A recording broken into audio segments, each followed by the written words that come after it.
Hello, and welcome to the Secrets of Happily Ever After podcast. I'm your host, Monica Tanner, and today I'm going to share with you a really useful tool that you can use to basically take inventory of your relationship, make sure that there's no unwanted resentment, and you can also use it to answer the question, should I stay or should I go? Now, before we get started, I just want to give you a little update. We are 6 weeks out from officially launching my new book, Bad Marriage Advice. So if you haven't already, make sure you go to www.badmarriageadvice.com, sign up to be on the wait list because there are some goodies and bonuses that you get by doing that. And then get excited for its official release on September 30th. Now, if you want to be part of my book launch team, which you get a ton of bonuses, and all you have to do is go and purchase the book on launch day and leave a review, but you're going to get a ton of behind the scenes. You're going to get put in a Facebook group with several of my friends that are experts who are going to talk about relationships,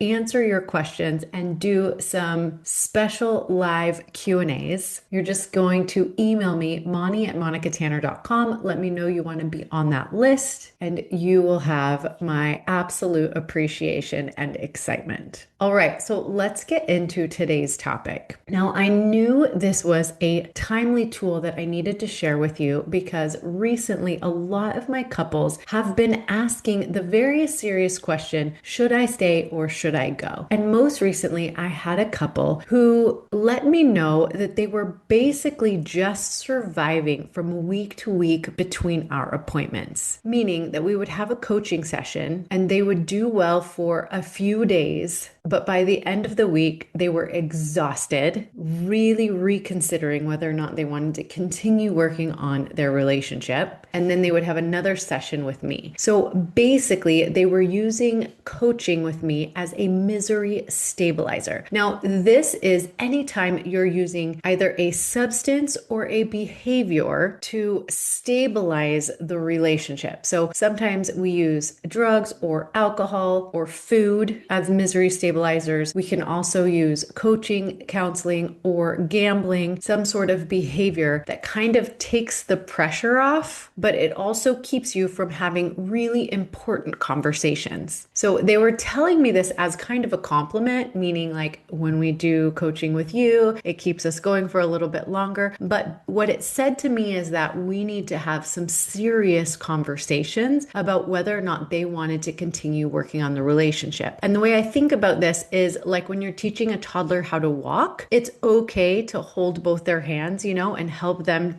go step by step. But eventually you want them to be able to let go of you and be able to walk independently. And that's what we work towards with all of the couples I work with. And so it's okay for them to hold on to me in the beginning, but after we've been working for several months, they either need to be able to walk independently or we need to reconsider the state of the relationship. So the tool I want to share with you today is called Relational Reckoning, and it comes from RLT and Terry Real's work. But basically, what you're going to do is you're answering the question, is there enough good in this relationship to mourn what I'm not getting? So some of the benefits of doing this exercise include doing an inventory of your relationship, rooting out the source of resentment, cleaning up your side of the street, identifying what your needs are and how you can best meet them, giving more perspective to your relationship, as well as answering the question, do we stay and work on this or do we part ways? So that's just a few of the benefits of doing this exercise. So first, before you start, I want you to make sure that you are in a calm and relatively healthy state of mind. So I like to think of it the HALTS acronym, meaning if you're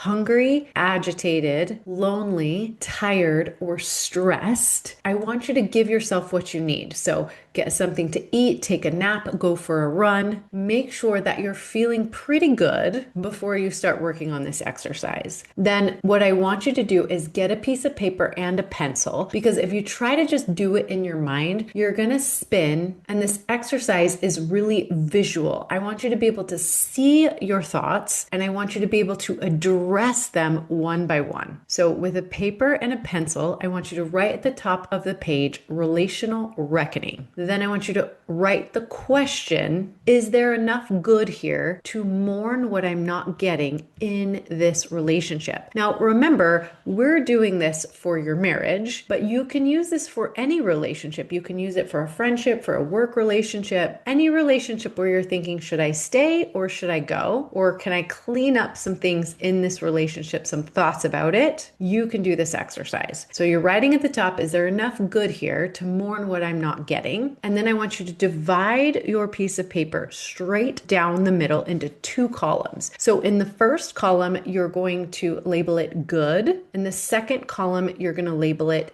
needs or missing. And then I want you to take a significant amount of time. So like 24 hours. I don't want you to just do this quickly. I want you to really focus on and think about what is good about your relationship or your partner. So when I do this exercise, there is a ton of good. When I really focus on it, when I ask myself the question, what do I really enjoy and appreciate, sometimes overlook or take for granted in my relationship? Well, for one thing, I think my husband is super handsome. We're very attracted to each other. We both work really, really hard. We communicate very well about our differences of opinion and ideas. We parent our children very well. We enjoy them together. We spend a good time together. And in times of stress, which we're going into a season of stress in the fall because my husband coaches, my kids both play sports. It feels like we're going in 100 different directions at the beginning of school, but we manage it really well together. Now, we haven't always, but we've worked really hard. So we're a great team. Now, these are some examples of things that I would put in the good column. Now, after you've focused on that for a significant amount of time and you've put down a lot of things in that column, if you're struggling to think of the good, you might be suffering from some negative sentiment override, which is something that you definitely want to work with a coach or a counselor on, because that will negatively affect your relationship. So do your best to come up with as much as you can and put it in the good column. Then I want you to switch and think about, what needs do I have in this relationship that are not being met? Now, here's some examples from my own marriage. One is I love to run and I love to do it with a partner. And so I would love it if my husband ran with me, but there's a couple reasons why he doesn't. One, because he has no cartilage left in his ankles. And so running long distances is painful for him, but also he doesn't run my pace very well. He either likes to run really fast and get it over with or not run at all. To him, I'm very slow. So running with my husband is not something that we do together. So that feels to me like something that's kind of missing. I would love it if we could run together, but that's not available to me in my relationship at this point. Another one that feels missing to me is that I really appreciate being appreciated. So when I do a lot of work around the house, which I feel like, especially in the very busy times, I'm great at multitasking and I do a lot for my family behind the scenes, but I spend a lot of time alone. And so when I am meal prepping and vacuuming and cleaning toilets and working with clients and signing permission slips and doing work for the volleyball team and all of the things that I do for my family, nobody really notices. But I'm a huge words of affirmation girl, and I would love it if every once in a while my husband or my kids came home and were like, "Mom, you're so freaking amazing. You did so much today." So that's a little vulnerable share, right? I do love it when people tell me I did a good job. Okay, so those are some kind of needs or things that I feel like are a little bit missing in my relationship. So once you make a list of the things that you're missing, I want you to look at each of those things. And I want you to ask yourself, is this something I could find outside of my relationship? So for my first thing that's kind of missing, like a running buddy, I have been very fortunate to have amazing running buddies that are other women, typically that are in the same stage of motherhood or just ahead of me in motherhood. And so we have been able to have wonderful discussions about how to get our toddlers to nap, what we're making for dinner, what to do with our ADHD kids, what to do when our kids miss curfew, all of the things that from a mother's perspective are super helpful. So I have loved bonding and sharing and running with other women that are my age or slightly older. So that's how I can get that need met. And then as far as being appreciated and words of affirmation, I have learned how to give those to myself. So sometimes at the end of the day, I will give myself a huge high five in the mirror and I'll be like, great job, Monica. The lines in the carpet and the sparkling bathrooms and the clean sheets on all of the beds, you are absolutely rocking it. You got so much done today. It doesn't matter if nobody notices but you. You did fabulous work, right? So I can give that appreciation to myself. But maybe there's something on my list, like I wish my husband could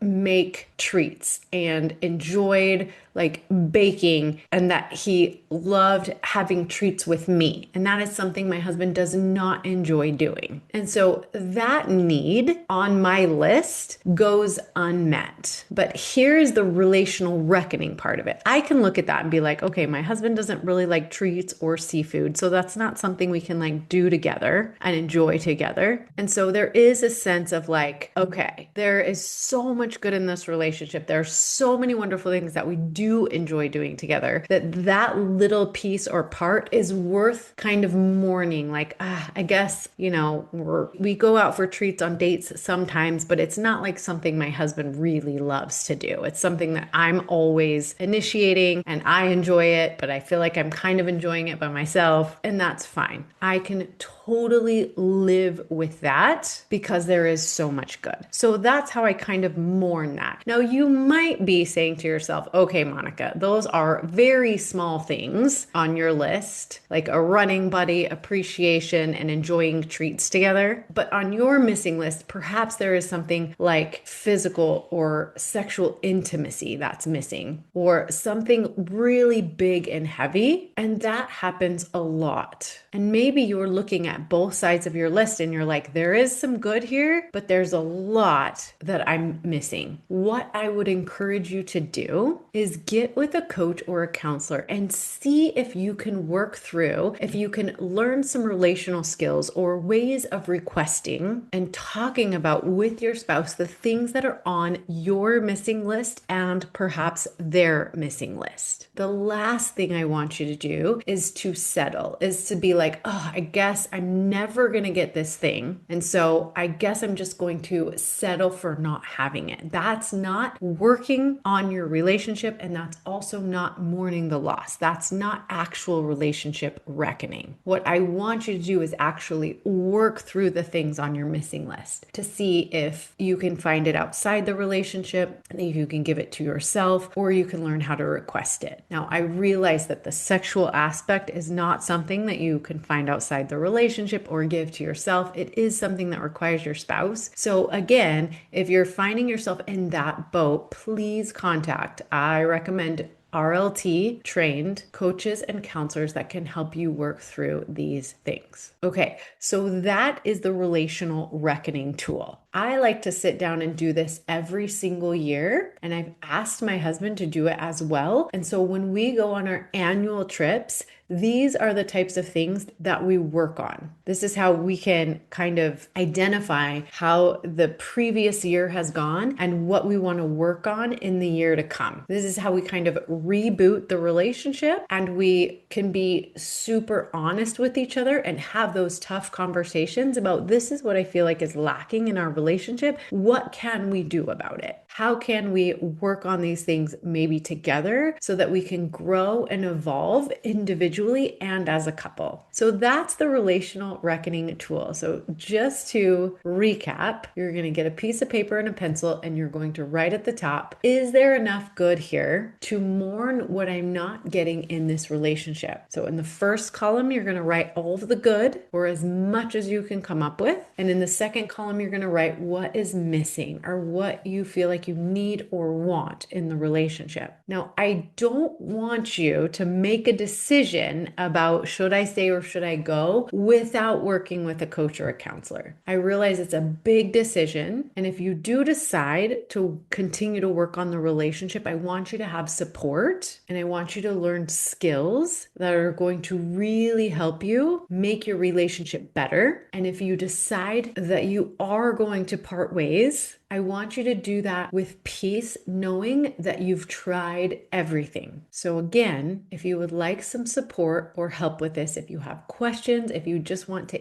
email me your relational reckoning, get some feedback on it, you can reach me moni@monitanner.com. And if you'd like to set up a free 30-minute relationship breakthrough call with me, you can go to monicatanner.com/call. And by the end of that call, you will have more clarity on whether you want to rekindle, rebuild, work on your relationship, or if you want to start the process of parting ways. So I hope that you will use that relational reckoning tool to really root out resentment and identify places in your relationship that you might have been taken for granted and show more appreciation for each other. And I will see you same time, same place next week. And until then, happy marriaging.